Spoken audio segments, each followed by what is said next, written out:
Muy buenos días a todos.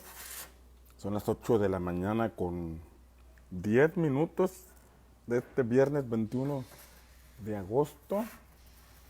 Una disculpa por este retraso de 10 minutos, pero aquí estamos listos para saludarles, para bendecirles con una palabra que esperamos esté aportando a tu vida espiritual. Esperamos esté aportando a tu fe.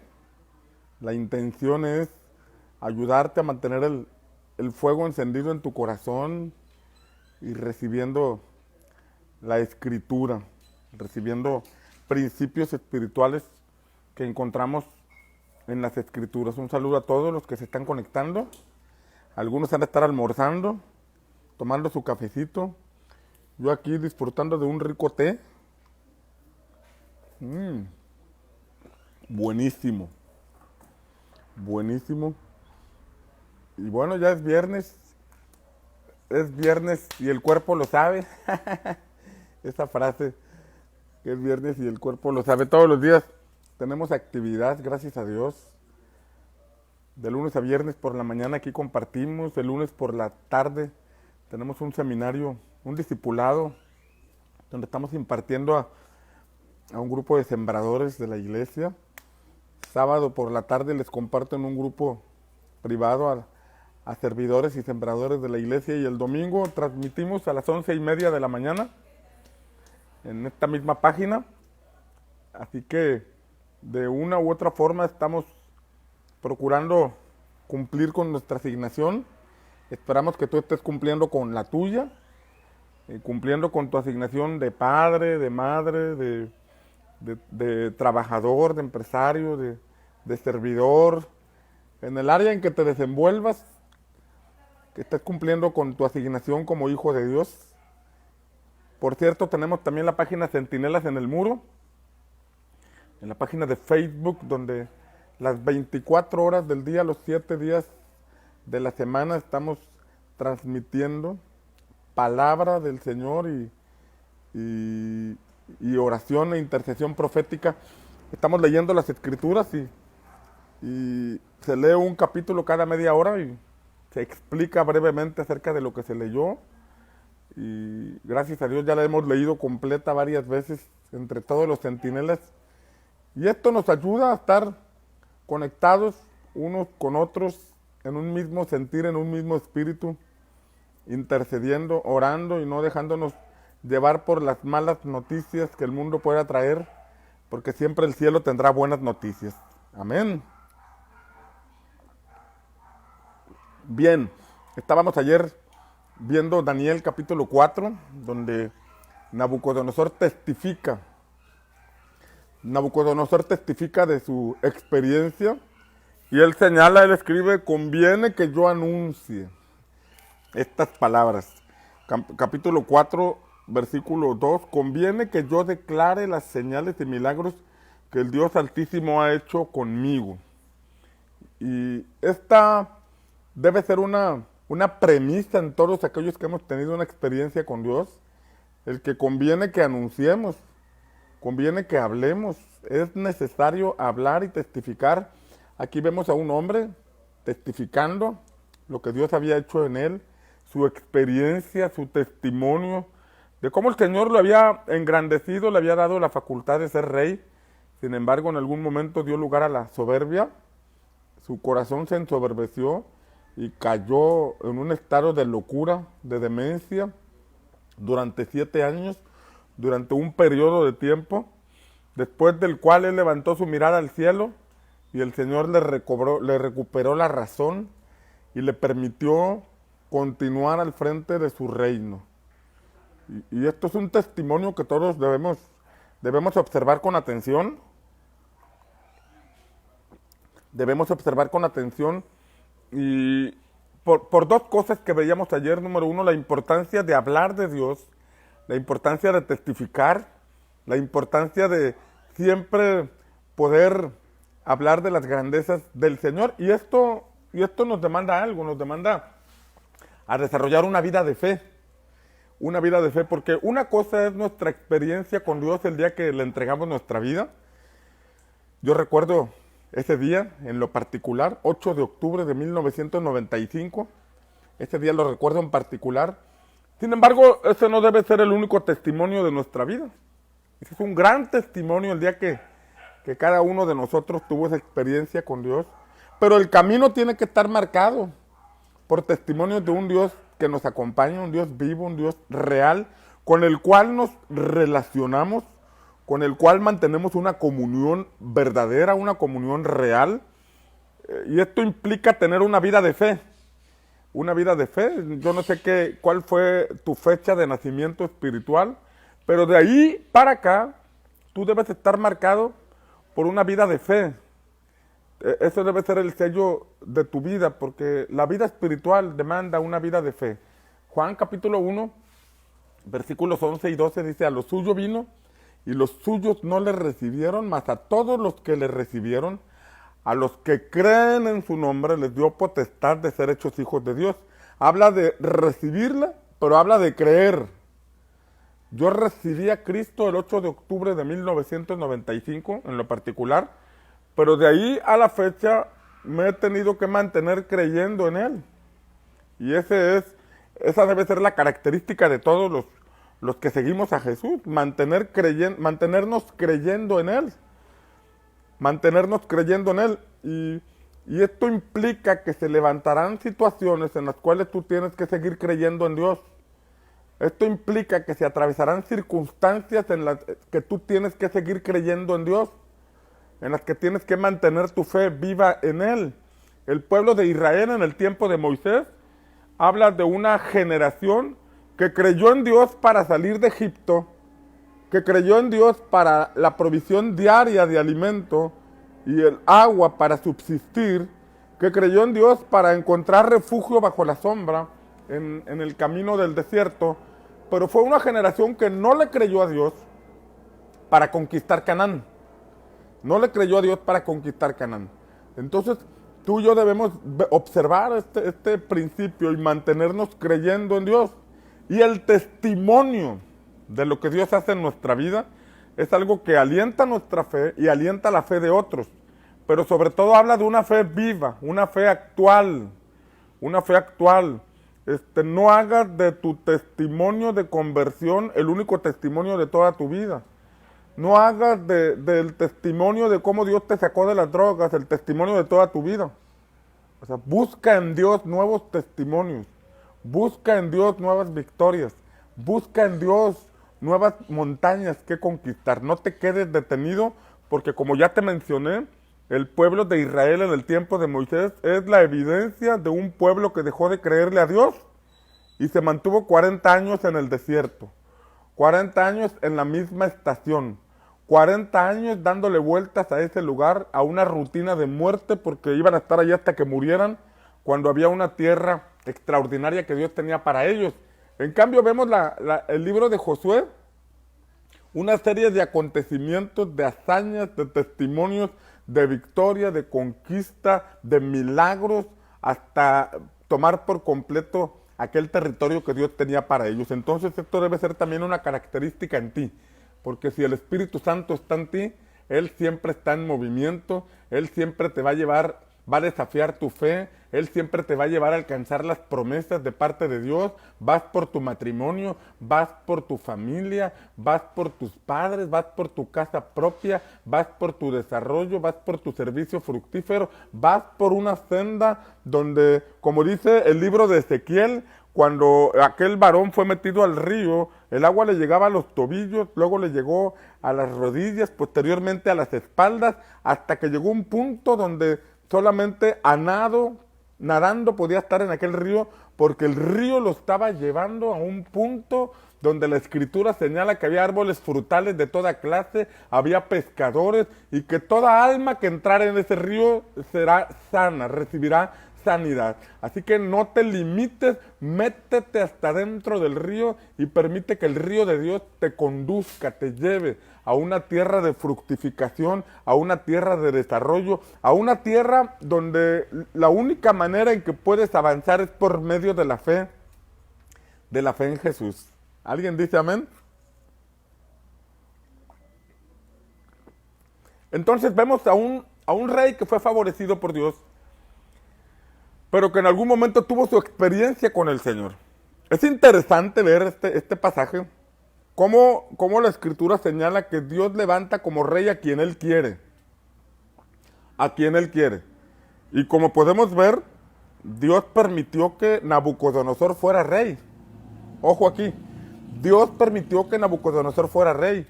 Y más allá, Dios permitió que invadiera Israel. Dios lo permitió. Dios es soberano. Esto nos revela, ojo aquí, esto nos revela lo que Primera de Corintios, lo que la Escritura dice, creo que es Primera de Corintios capítulo 12, donde habla de las operaciones de Dios. Habla de los ministerios que Jesús otorga, habla de los dones espirituales que el Espíritu Santo da para la iglesia, pero habla de las operaciones de Dios. Y las operaciones de Dios van más allá de las cuatro paredes de la iglesia. Van más allá del plan con la congregación a la que pertenecemos. Habla de operaciones que van por encima de nuestros pensamientos, de nuestros conceptos religiosos, de nuestros conceptos como iglesia. Hay operaciones. Por ejemplo, cuando Israel iba a entrar a Egipto, a Canaán, el Señor le dijo, no te metas con tal pueblo, creo que eran los moabitas, no te metas con ese territorio porque yo con ellos yo les he asignado esa tierra a ellos, yo les he otorgado esa tierra a ellos, por lo tanto no les pidas ni les quites nada, ni les hagas guerra porque ese territorio es de ellos. Habla de que Dios tenía un plan con esa nación. Y en el caso de Babilonia, por ejemplo, Dios levantó a Nabucodonosor como rey. Dios permitió que Nabucodonosor fuera rey. Y Dios le permitió que invadiera Israel y que llevara cautivo a Israel y que destruyera el templo y que se robara todas las cosas del templo. Porque Dios no está limitado a un templo. Dios no está limitado a un territorio pequeño donde un templo sea establecido. Ese templo se levantó para gloria y hermosura, y en ese templo se manifestó la gloria del Señor. Cuando se consagró ese templo, la nube de la gloria descendió sobre ese lugar, de tal manera que los levitas no podían estar de pie a causa de la gloria manifestada en ese lugar.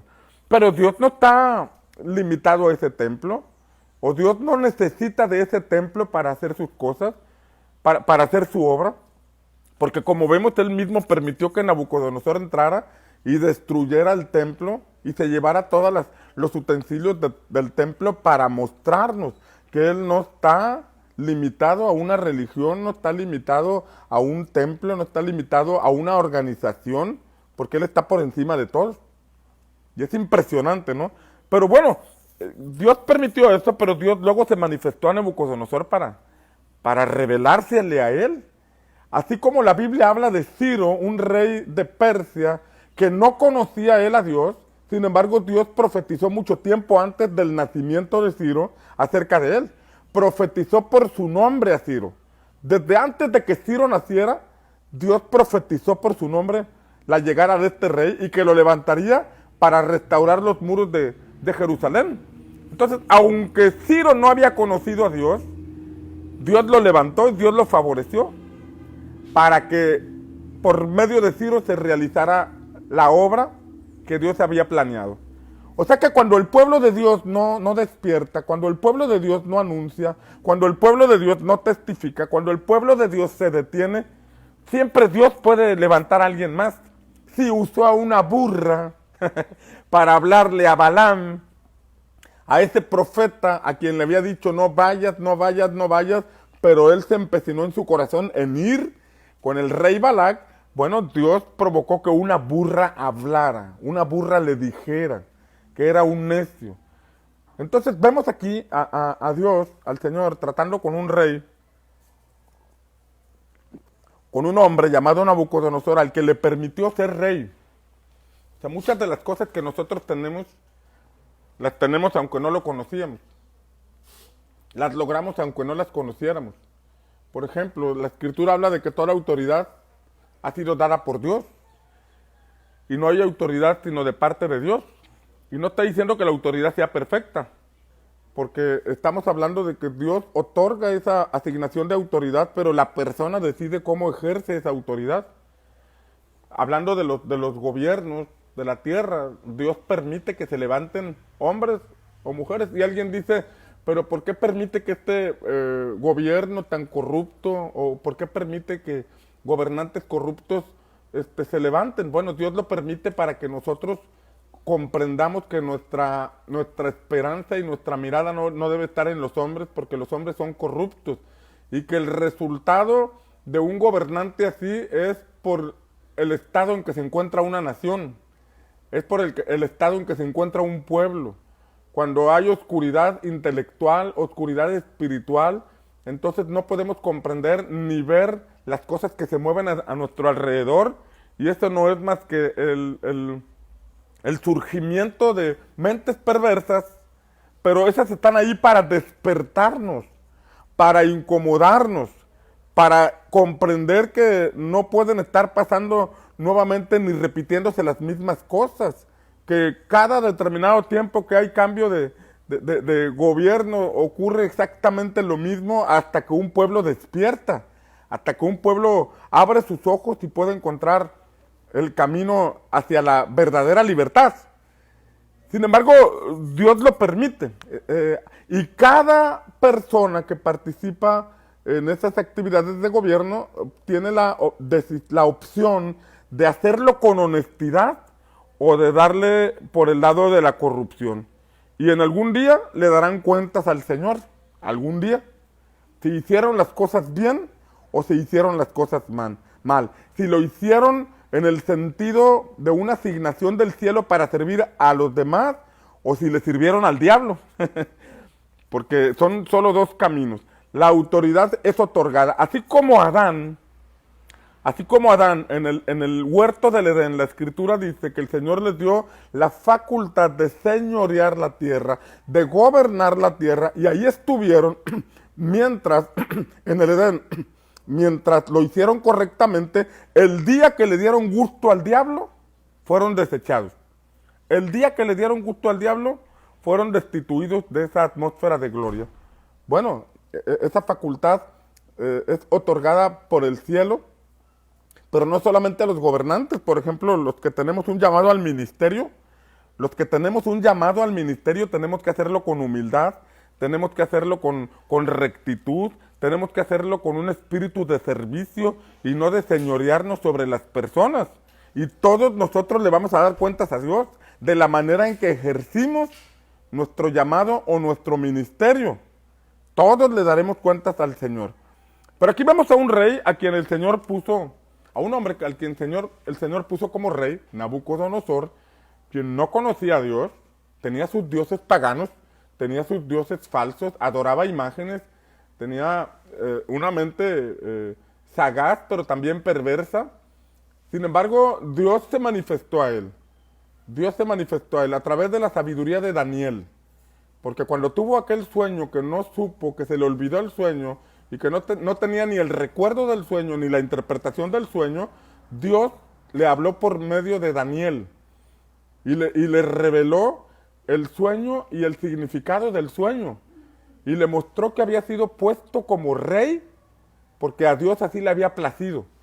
Que el ser rey, el que pudiera tener dominio sobre todas las naciones, era porque el Señor le había concedido tal facultad de poder hacerlo. Ahí estaba Dios hablándole. Después, cuando vimos Daniel capítulo 3, donde aquellos jóvenes hebreos fueron metidos al horno de fuego, y que hubo un cuarto hombre que apareció allí, ahí vemos al Hijo de Dios manifestándose a este hombre. Porque Cristo no nació hace 2000 años, ¿verdad? Cristo no comenzó su existencia en Belén. Él es eterno. Él está desde la creación, pero incursionó en la tierra en diversos tiempos, en diversas temporadas, para manifestarse a los hombres. Por ejemplo, Pablo dice que es la roca que les dio de beber agua en el desierto. Cristo es el hombre con la espada, el varón con la espada desenvainada que se manifestó a Josué en el tiempo de conquista. En diversas temporadas Cristo se ha manifestado y lo sigue haciendo. Lo sigue haciendo hoy. Lo hizo antes de nacer en Belén, pero lo sigue haciendo hoy. Cristo sigue manifestándose y revelándose a los que le buscan de corazón. Pero aquí vemos que se manifestó el Señor a Nabucodonosor y entonces Nabucodonosor emitió un decreto. Nabucodonosor emitió un edicto donde el que hablara blasfemias en contra del Dios del cielo iba a ser descuartizado y su casa convertida en muladar. Fue un decreto que se emitió en todo el imperio, en el imperio más grande y poderoso de aquella época. Sin embargo, a pesar de esas manifestaciones del poder de Dios, de la revelación del Señor a la vida de Nabucodonosor, todavía dio lugar a la soberbia. Cuando en lo que veíamos el día de ayer, al pararse frente a su palacio, en la puerta de su palacio, dijo, ¡wow! ¡Qué gran Babilonia he construido y edificado con el poder de mi fuerza! ¡Wow! ¡Qué empresa tan grande! ¡Qué ministerio tan grande! ¡Qué profesión tan excelente! Aplicándola al área de cada uno de nosotros, ¿no? Pero vemos a este hombre ensoberbeciéndose y debido a eso vino la caída. La escritura es clara al señalar que antes de la caída está la altivez. Antes de la caída está la arrogancia. Antes de la caída está la soberbia. ¿Ves a un ministro altivo y soberbio? Prepárate para verlo muy pronto, solo o en una caída.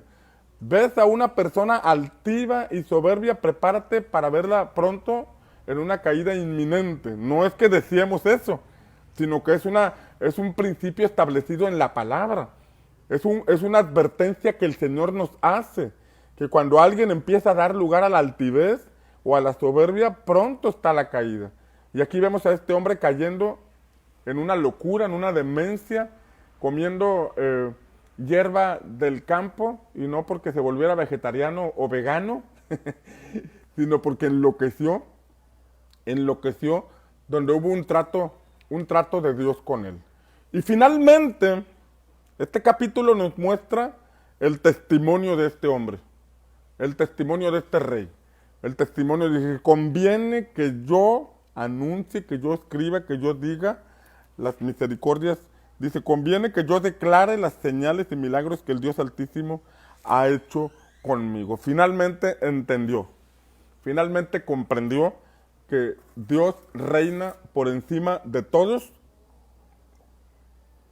que Dios gobierna por encima de todos, que Dios está por encima de cualquier sistema, reino de los hombres, y que Él le da la facultad a los hombres, Él les otorga a los hombres la facultad de poder realizar cosas.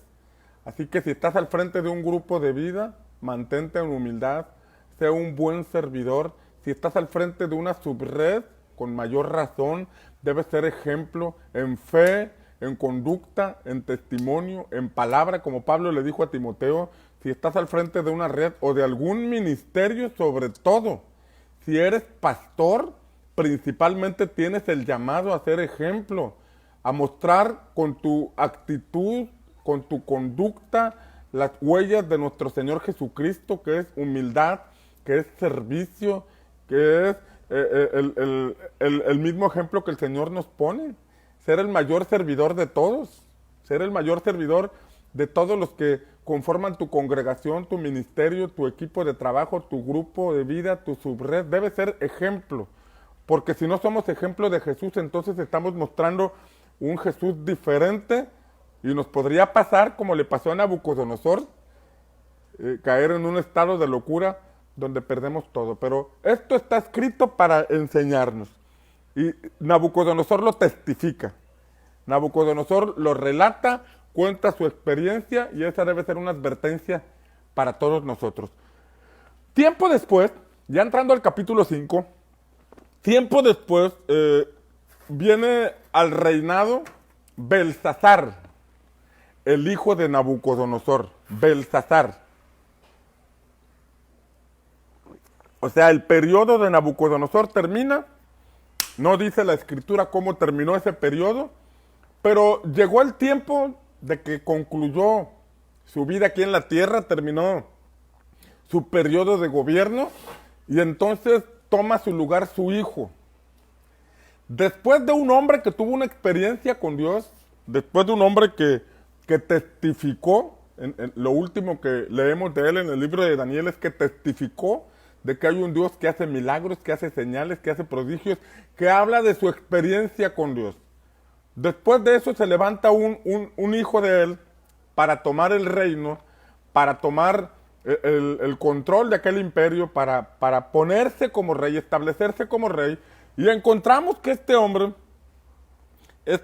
dice el capítulo 5, el rey Belsasar hizo un gran banquete a 1000 de sus príncipes y en presencia de los 1000 bebía vino. Habla del hijo de Nabucodonosor. Belsasar, con el gusto del vino, mandó que trajesen los vasos de oro y de plata que Nabucodonosor su padre había traído del templo de Jerusalén para que bebiesen en ellos el rey y sus grandes y sus mujeres y sus concubinas. Mira bien que era un rey dado a la bebida, un rey dado al vino, un rey que al ver lo que estaba haciendo daba evidencia de que no había entendido lo que había ocurrido con su padre. Daba evidencia de que no había entendido de la experiencia que su padre había tenido con Dios. Porque manda traer los vasos de oro del templo del Señor. Manda traer los vasos de oro que pertenecían a la casa del Señor que su padre había traído cuando no conocía al Señor, cuando no tenía entendimiento, ni comunión, ni relación con el Dios de los hebreos, el Dios eterno. Entonces él mandó traer esos vasos y dice que Belsasar estaba bebiendo con ellos.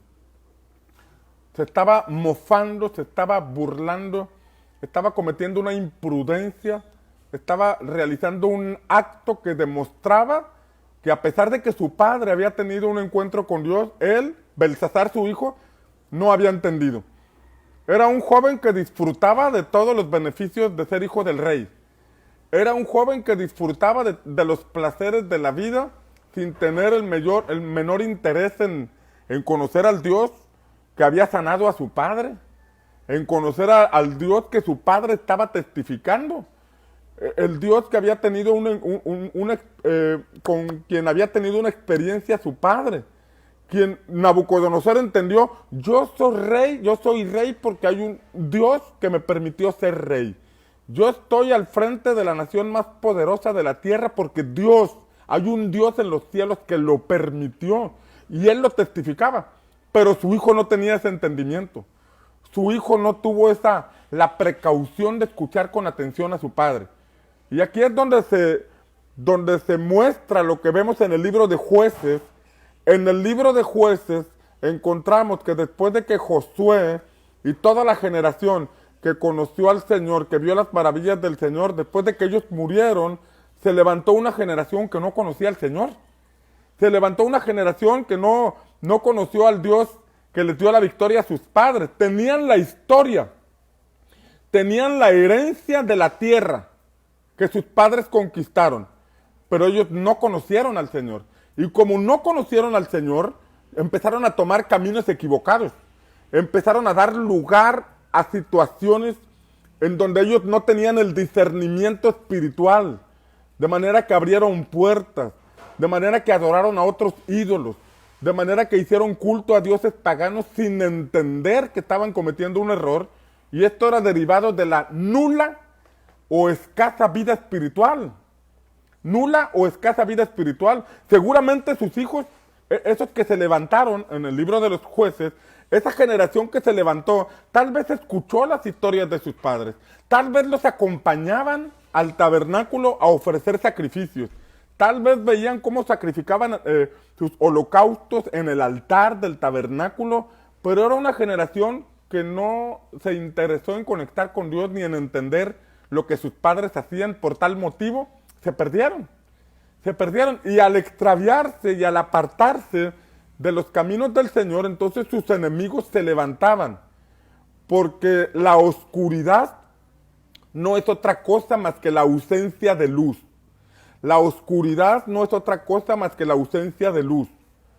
De manera que si un matrimonio está desorientado y a punto de perderse, es porque es una evidencia de la falta de luz, De manera que si un joven anda en malos pasos, un joven que está atado a las drogas, al alcoholismo o a una vida desenfrenada, no es más que la ausencia de luz. De manera que un hombre, padre de familia, que anda en adulterio, que está cometiendo acciones que son contrarias a la palabra de Dios, aunque tenga la información aquí de que eso es incorrecto, sus acciones las realiza porque hay ausencia de luz. No conoce al Señor. Podrá tener doctrina, podrá tener enseñanzas, pero el conocer al Señor no implica solamente saber de oídas que hay un Dios que existe, sino tener una experiencia con Él. El conocer significa el estar en una relación espiritual con el Dios eterno. Por ejemplo, algunos de los que están aquí, algunos de los que me están escuchando, pueden conocerme de nombre, pueden conocerme porque transmito en el Facebook, pero quizás algunos nunca los he podido saludar personalmente porque son de otra ciudad, porque son de otro lugar, porque son de otro país o no sé de dónde sean, y no tengo el gusto de conocerlos. Ojalá que cuando nos podamos cruzar en el camino nos tomemos un cafecito, pueda arrancar una flor de tu jardín. Pero el hecho de que me conozcas aquí virtualmente no quiere decir que me conozcas personalmente. Y no es porque me las esté dando de muy acá, sino porque no hemos tenido el gusto de coincidir en algún lugar donde podamos estrecharnos la mano. Entonces hay gente que conoce al Señor porque ha leído la palabra o porque por ahí ha escuchado o porque ha celebrado Semana Santa o porque ha celebrado Navidad, cree en Jesús como la tradición lo enseña, pero no ha tenido un encuentro espiritual con Él. No ha tenido una experiencia en su espíritu con Él, no le conoce. No le conoce. Entonces, la generación de los jueces, de los hijos de los jueces que no conocía a Dios, tenían tabernáculo, tenían historia que contar, tenían la herencia de la tierra, pero no conocían al Señor.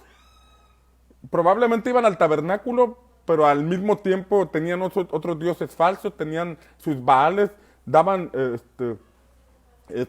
una serie de apertura a una serie de otras divinidades paganas de los habitantes de esos lugares. No conocían al Señor.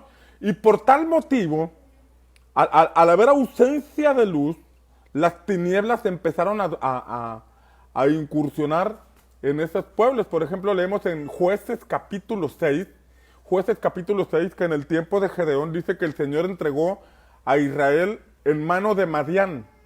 A causa del pecado, ojo aquí, a causa del pecado, el Señor mismo entregó a Israel en manos de Madián, quien los llevó a pobreza.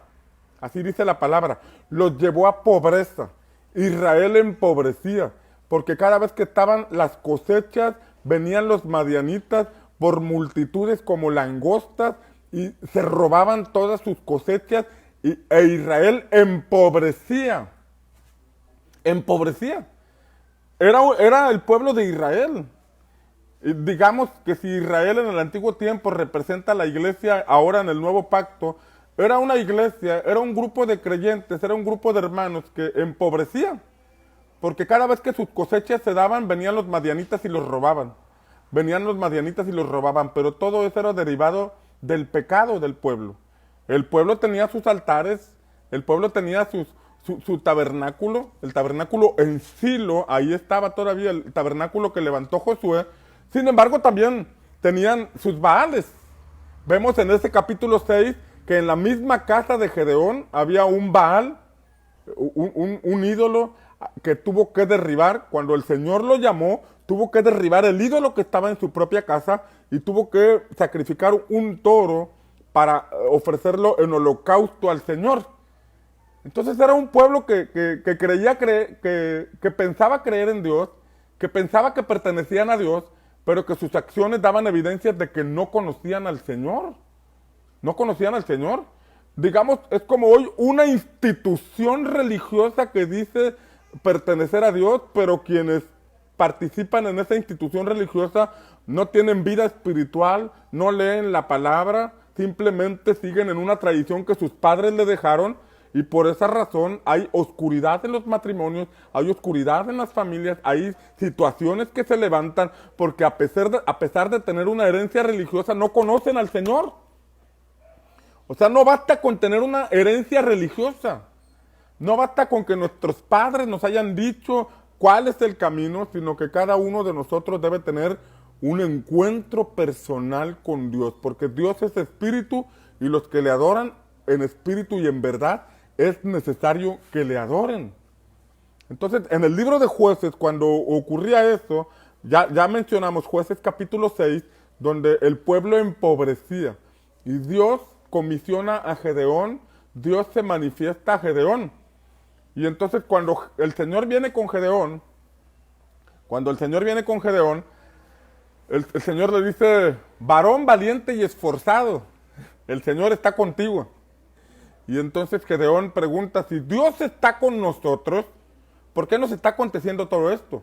Si Dios está con nosotros, ¿por qué estamos en pobreza? ¿Dónde está el Dios que nos sacó de Egipto? ¿Dónde está el Dios que abrió el mar rojo? ¿Dónde está el Dios que nos dio esta tierra? ¿Dónde está el Dios que nuestros padres nos enseñaron? Vemos que Gedeón tenía historia. Gedeón tenía la historia que oralmente sus padres habían transmitido desde el tiempo de Moisés. Generación a generación se transmitía la historia de manera verbal. Sin embargo, ellos no conocían al Señor. Porque cuando el Señor empieza a tratar con Gedeón, Gedeón dice, este es el Señor. Le dijo, no te vayas, te ruego que no te vayas, déjame ir y traer una ofrenda para presentarla en el altar.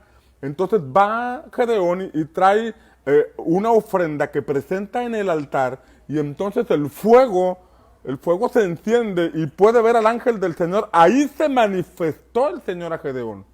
Gedeón tenía historia. Gedeón tenía las enseñanzas de sus padres, pero él no había tenido esa experiencia con el Señor. Él no conocía al Señor.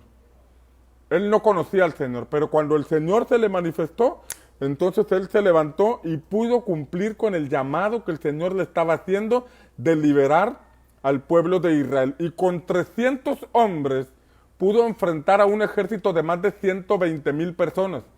Esto es algo que parece ridículo. ¿Cómo con 300 hombres va a vencer a más de 120,000 personas? Pues así ocurrió porque la mano del Señor estaba con Gedeón. Y eso fue posible porque Gedeón tuvo un encuentro con el Señor. Es importante que nosotros tengamos un encuentro con el Señor, pero es importante llevar a nuestros hijos a tener esa experiencia espiritual. Es importante llevar a nuestros hijos a un encuentro personal con Dios. Es importante que nuestros hijos conozcan en su espíritu al Señor, que desde pequeños ellos puedan entender, puedan comprender, puedan relacionarse con Dios, porque de ahí se determina, de ahí se determina en gran manera el camino que ellos tomarán. Vemos entonces a Belsasar, el hijo de Nabucodonosor, un hombre que heredó un reino, pero no conocía al Señor. Heredó un reino, pero hizo algo extremadamente, ¿qué palabra utilizar? Cometió un grave error, el ir y traer los vasos del templo del Señor. Estos vasos que habían sido hechos en su momento, en su tiempo, habían sido creados para el servicio del Señor, para el servicio de la casa del Señor. Este hombre viene, se mofa de ellos, los toma, los usa para emborracharse con sus concubinas, con las mujeres, con los gobernantes, con su equipo de trabajo. Y dice la palabra que mientras estaban ahí, mientras estaban en plena fiesta, estaban los ángeles azules tocando a todo lo que da.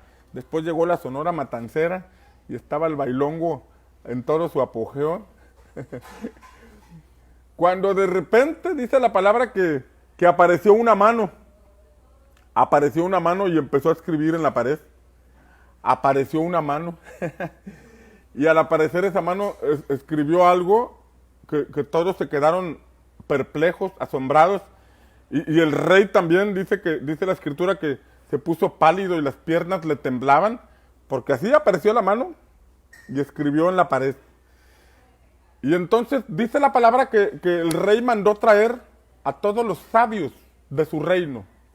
Mandó traer a todos los hombres que podrían interpretar esa escritura.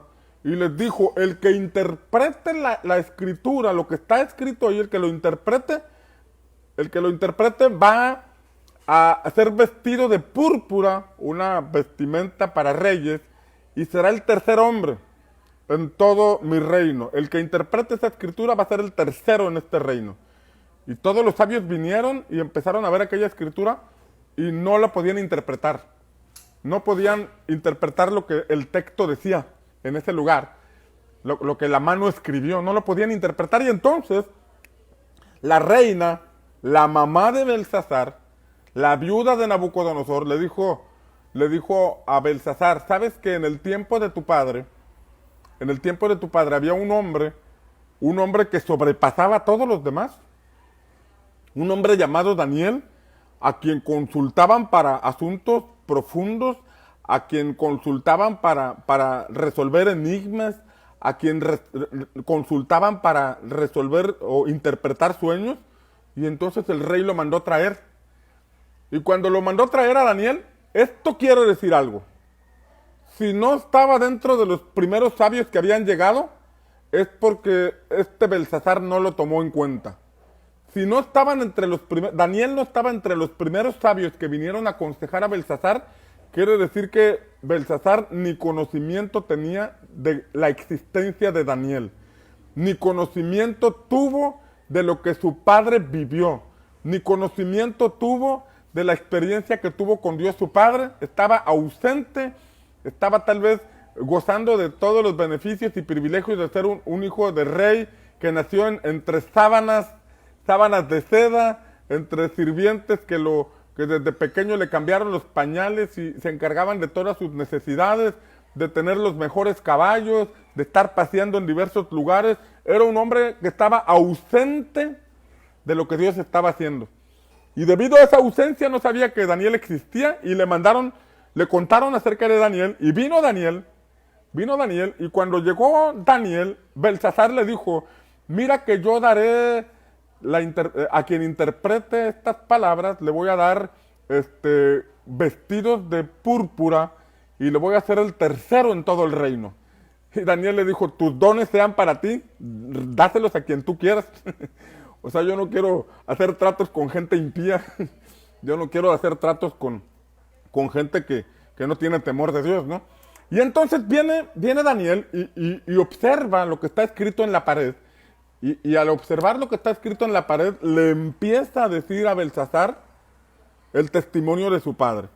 Le empieza a decir, mira que tu padre fue un gran rey, pero él fue rey porque reconoció que había un Dios por sobre todas las cosas, que él gobierna y su reino es eterno, y tu padre lo conoció, y tu padre se arrepintió, y tu padre tuvo esta experiencia, y él se arrepintió, se humilló, y Dios le concedió seguir siendo rey, pero tú, oh rey, no te has humillado.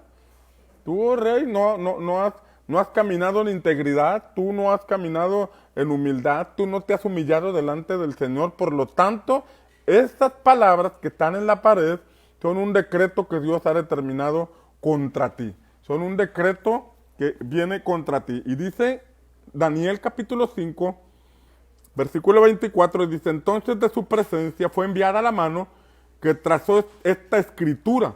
Y la escritura que trazó es Mené, Mené, Tekel, Uparsin. Mené, Mené, o sea, la mano apareció y escribió eso. Mené, Mené, Tekel, Uparsin. Y nadie pudo interpretar eso, pero Daniel recibió la interpretación. Versículo 26. Esta es la interpretación del asunto. Mené, contó Dios tu reino y le ha puesto fin. Contó Dios tu reino y le ha puesto fin.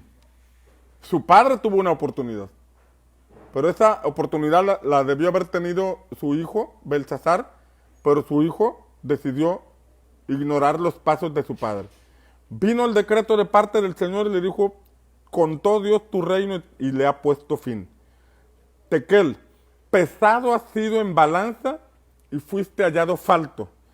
Pérez, con S, no con Z. Pérez, tu reino ha sido roto y dado a los medos y persas. Entonces mandó Belsasar vestir a Daniel de púrpura y poner en su cuello un collar de oro y proclamar que él era el tercer señor del reino. La misma noche, ojo aquí, la misma noche fue muerto Belsasar, rey de los caldeos, y Darío de Media tomó el reino siendo de 62 años. Fue cuando entró el imperio de los medo-persas. Fue, ahora sí como dicen algunos, un nuevo orden mundial. Terminó el reino de los caldeos y comenzó el reino de los medo-persas. Sin embargo, mira la expresión. Y esto nos debe llevar a todos a reflexionar en lo que estamos haciendo. La primera, contó Dios tu reino y le ha puesto fin. Hablar de tu reino. En el caso de Belsasar, era el reino de Babilonia. En el caso de Belsasar, era el palacio, el gobierno, el ser rey sobre aquel imperio. Pero a cada uno de nosotros el Señor nos ha dado una asignación. A cada uno de nosotros el Señor nos ha dado un propósito. A cada uno de nosotros nos ha dado una tarea en esta tierra. Hay una tarea para cada uno de nosotros en esta tierra. Seas padre de familia, en el ámbito familiar, seas ministro en el ámbito espiritual, seas servidor en el ámbito espiritual, seas gobernante en el ámbito de la política. Yo no sé qué facultad o qué llamado el Señor te haya dado para esta tierra. Pero nosotros debemos observar con atención esta historia, porque quizás nosotros estamos no tomando en serio, no dándole la debida seriedad al llamado que el Señor nos ha hecho. No le estamos dando la debida seriedad. Se me subieron las hormigas. Puse la Biblia en una maceta y traía un poco de hormigas. Pero dice, la expresión que señala, dice, contó Dios tu reino y le ha puesto fin. Si el Señor viniera a ver cómo está lo que te ha confiado, cómo está lo que te ha confiado, como en la parábola de los talentos, cuando vino el dueño de los talentos e hizo cuentas con ellos, hizo cuentas. El que tenía 5 sabemos que le dio 10 y le dijo, bien, buen siervo fiel. El que tenía 2 logró tener 4, bien, buen siervo fiel. Pero el que tenía 1 lo enterró, no lo perdió, lo enterró. Y cuando lo enterró, se lo entregó completo. Ni siquiera lo perdió. ¿Qué estamos haciendo con lo que el Señor nos confió? Podemos ser de los que multiplicamos lo que se nos ha confiado, lo hacemos crecer. Podemos ser de los que simplemente lo retenemos, o incluso hay algunos que pierden, que al estar al frente de una congregación, en lugar de ganar, pierden. Que al estar al frente de un grupo de vida, en lugar de ganar, pierden. Que se les confía un número de discípulos y en lugar de ganar, pierden. Y el Señor nos habla de una forma, el Espíritu Santo nos exhorta de otra forma, de muchas formas el Señor nos advierte, nos invita a ser responsables con lo que se nos ha confiado, pero llega un momento en que lo perdemos. Lo perdemos por nuestra negligencia, lo perdemos porque Dios le pone un fin a lo que nos dijo. O sea, probablemente continuemos con vida, pero ya no tendremos esa facultad que se nos confió, como Sansón. Sansón, que recibió un llamado para ser libertador, pero se la pasó jugando, haciendo cosas que no debería hacer. Recibió un llamado, nació por voluntad divina para ser un libertador. Eso fue lo que anunció al ángel. Será un nazareo y él librará a su pueblo de sus enemigos. Sin embargo, este muchachito, este Sansoncito, se la pasó de borracho cuando no debería beber sidra ni vino. Se la pasó con mujeres filisteas cuando no debería mezclarse con mujeres extranjeras. Se la pasó haciendo todo lo contrario de lo que tenía que hacer. Pero cuando sus enemigos se juntaban contra él, el Espíritu Santo venía en su auxilio. la fuerza que el Espíritu Santo le daba, lo llevaba a ser libre de sus enemigos. Y prevalecía y prevalecía, pero volvía a lo mismo. Y cuando estaban aprietos, el Espíritu Santo venía sobre él y vencía a sus enemigos, pero seguía en el mismo camino. Seguía tomando dobles sendas. Cuando se le atoraba el zapato, entonces sí clamaba, el Espíritu de Dios venía sobre él y lo libraba de sus enemigos. Hasta que un día le cortaron el cabello y él pensó que las cosas seguirían igual. Pero ya no fueron las mismas cosas. Ya no fue lo mismo, porque dice la palabra que el Espíritu de Dios se apartó de él. Y él ni cuenta se dio. Ni cuenta se dio cuando el Espíritu Santo se fue de él. Y él se paró y quiso hacer lo mismo de siempre. Quiso predicar como siempre. Quiso realizar las cosas como siempre. Quiso emprender como siempre, pensando que nuevamente el Señor le ayudaría. Pero para sorpresa suya, no hubo la fuerza que antes le caracterizaba. Lo amarraron, lo apresaron, le quitaron los ojos y lo tuvieron amarrándole, en un molino, dándole vueltas. Los molinos eran un palo, funcionaban con un palo que daba vueltas. Un buey le daba vuelta para estar moliendo la semilla. Así lo pusieron a Sansón, lo dejaron ciego y lo pusieron como buey, al buey. Lo pusieron como buey, dándole vueltas, ciego, sin visión, perdido. Es verdad que al último tuvo un chance, el último día de su vida tuvo un chance. El último día le pidió oportunidad al Señor y hubo un chance. Pero aquí hay una gran verdad. O sea, con Dios no podemos estar jugando. Llega un momento en que dice, yo no voy a estar jugando contigo, yo voy a levantar a un sacerdote conforme a mi corazón. Esa fue la sentencia que le dijo al sacerdote Elí. Tus hijos son impíos, tus hijos no tienen temor mío, tus hijos no me conocen, tus hijos hacen mal uso de las ofrendas. ¿Sabes qué? Yo te había dicho que tu descendencia estaría para siempre, pero retiro lo dicho. Voy a levantar a un sacerdote que haga mi voluntad, un sacerdote que me sea fiel. Y fue entonces que levantó a Samuel. Entonces, Dios nos ha confiado algo, te ha confiado algo a ti. Pero si tú estás jugando, si tú tomas en vano el llamado de Dios, tomas esos vasos de oro que pertenecen al Señor, tomas ese llamado del Señor de una manera irresponsable, de una manera absurda, de una manera simple, si no le das el honor al llamado que el Señor nos hace, si no le das la relevancia y la importancia al llamado que el Señor nos hace, pues el Señor va a levantar a otro en tu lugar. Y tú seguirás funcionando como ministro, como sembrador, como lo que sea, pero sin respaldo.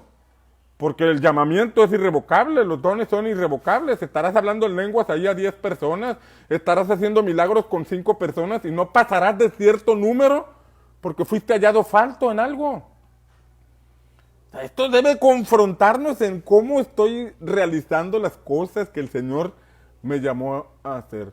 Dice, fue contado tu reino y te fue quitado. Ha sido quitado, le ha puesto fin. El Señor le ha puesto fin a tu reino. Qué terrible, ¿no? Qué terrible que el Señor le ponga fin a nuestra asignación. Qué tremendo que el Señor nos diga, ¿sabes qué? Tú te la pasas jugando, allá haz que juegas tú solito, que yo voy a levantar a alguien que en verdad quiera hacer las cosas conforme a mi corazón. Quitó a Saúl, apenas lo habían ungido como rey y al poco ya me arrepentí de haber levantado a este hombre como rey. Ya me arrepentí, me pesa haberlo puesto, porque hace todo lo contrario de lo que debe hacer un rey. Hace todo lo contrario, pero ahí lo puso, ahí lo dejó. Porque fue la iniciativa de los hombres de querer tener un rey. ¿Querían un rey? Ahí lo tienen, aguántenlo. Aguántenlo. Pero ya Dios estaba trabajando con levantar a un David, un hombre conforme a su corazón. Un hombre que haría la voluntad del cielo en la tierra. Entonces, qué tremendo, ¿no? Y luego dice, fuiste pesado en balanza y fuiste hallado falto. En balanza, se puso la balanza, vamos a ver, no, pues le falta. No ha querido crecer, no ha querido avanzar, no ha querido desarrollarse, no ha querido buscar, no ha tomado en serio y fue hallado falso. Y dice, por lo tanto, tu reino ha sido entregado a otro, a los medo persas. Y esa misma noche hubo un cambio de régimen. Esa misma noche hubo un cambio de imperio. Esa misma noche perdió Belsasar la vida y se levantaron los medo persas, otro pueblo que comenzó a gobernar. Amados, tenemos un llamado a servir al Señor. Tenemos una asignación aquí en la tierra. Hay una asignación personal que Dios tiene para ti. Pero hay una asignación corporativa que como iglesia estamos llamados a desarrollar. Y el Señor lo va a hacer, con nosotros o sin nosotros. Él lo va a hacer. Si nosotros seguimos las formas de Saúl, si seguimos las formas del sacerdote Elí, si seguimos las formas de Belsasar, el hijo de Nabucodonosor, vamos a ser pesados en balanzas y ser hallados falsos. Van a contar nuestro reino, nuestra asignación, y nos va a decir el Señor, te dejé tantas personas y las estás perdiendo por tus conductas, por tus actitudes, por tus comportamientos, por las formas en que haces tu labor, o porque no me conoces. La falta de conocimiento de Dios, la falta de intimidad con Dios nos lleva a cometer ese tipo de errores. Porque quien pasa tiempo con Dios, viene y refleja a Dios. Quien pasa tiempo en la presencia del Señor, viene y refleja y da el mensaje que ha recibido de parte del Señor. De manera que cuando el Señor viene y examina lo que estamos haciendo, nos puede decir, bien, buen siervo y fiel. En lo poco fuiste fiel, en lo mucho te pondré. Viene una promoción para tu ministerio, viene una promoción para tu servicio, viene una promoción para lo que estés realizando porque has sido hallado fiel. En el reino has sido hallado fiel. Por lo tanto, no será quitado lo que te fue confiado, sino que se te añadirá más. Lo del talento que el hombre no lo aprovechó, se te añadirá a ti. Amén. Que seas hallado fiel. Que cuando seas pesado en balanza, se te encuentre la estatura espiritual, el carácter correcto, el comportamiento humilde y sencillo que caracterizaba a Jesús, para que entonces se te añada más.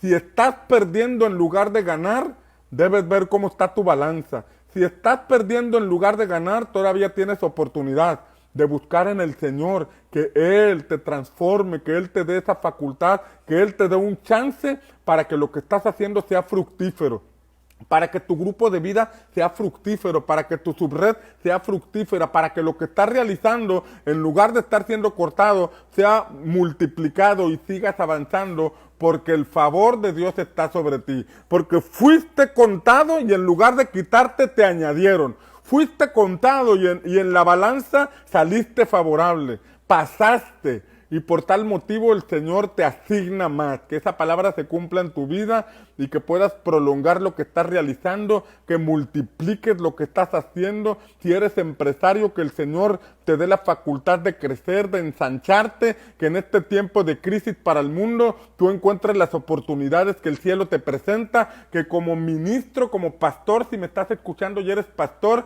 cuando seas hallado en balanza, si encuentras un área donde tienes que crecer, crezcas, hagas los cambios rápidamente para que la balanza se incline a tu favor y el Señor te otorgue más.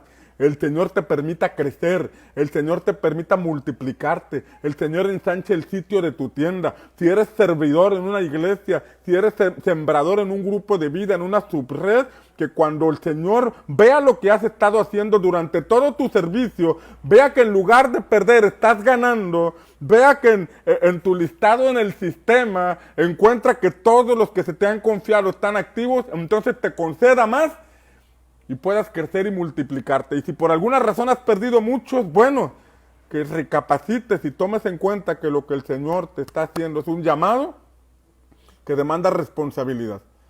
No son números que vas a perder, no son estadísticas que simplemente pones en un papel, son almas que el Señor te ha confiado. Padre, te pedimos que nos des un corazón conforme al corazón de Jesús, que nos permita amar a las personas, que nos permita cuidarlas, arroparlas, que nos permita restaurarlas, que nos permita servirles. Pon en nosotros un corazón de siervo para servir, para ayudar, para ser, Señor, para ser quienes lavamos los pies de nuestros discípulos, para ser de aquellos que amamos, cuidamos, bendecimos con nuestras acciones, con nuestras palabras al grupo de personas que nos han confiado, que puedan ver en nosotros a Jesús, porque eso será la balanza favorable.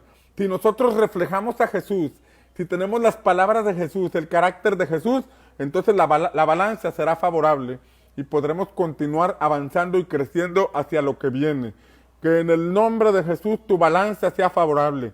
Que en el nombre de Cristo tu balanza refleje que tienes la estatura de Cristo, el peso de Cristo, las palabras de Cristo, que das el ejemplo de Cristo. No eres Cristo, pero eres un seguidor de Cristo. Esos son los cristianos, seguidores de Cristo. Y con tus conductas, tus palabras das evidencia de que eres un discípulo del Señor. Que el Señor te prospere y que las palabras que se escriban en la pared no sean para quitarte lo que se te asignó, no sea para cortar lo que estás haciendo, sino que las palabras que se escriben sean para decirte: has sido hallado fiel, has sido hallado diligente, has sido hallado responsable, has sido pesado y tienes la estatura perfecta, la estatura de discípulo de Cristo, porque estás siguiendo las enseñanzas de Jesús y por lo tanto viene más para ti. Viene una doble porción para ti. La del discípulo que no hizo nada y le fue quitado, te es otorgada a ti. Se te añade más. Se te añade más en el nombre de Jesús. Porque al que hace las cosas bien, se le da más. Al que hace las cosas bien, se le otorga más. Al que hace las cosas bien, se le concede más. Y si se te está concediendo más, es porque del cielo se ha dado esa instrucción de que recibas más. En el nombre poderoso de Jesús. Amén, amén, amén. Que tengan excelente fin de semana. Que el Señor les bendiga, que el Señor los prospere, que el Señor los guarde. Nos vemos en Centinelas y nos vemos el domingo en la transmisión a las 11:30 en esta misma página. Dios les bendiga.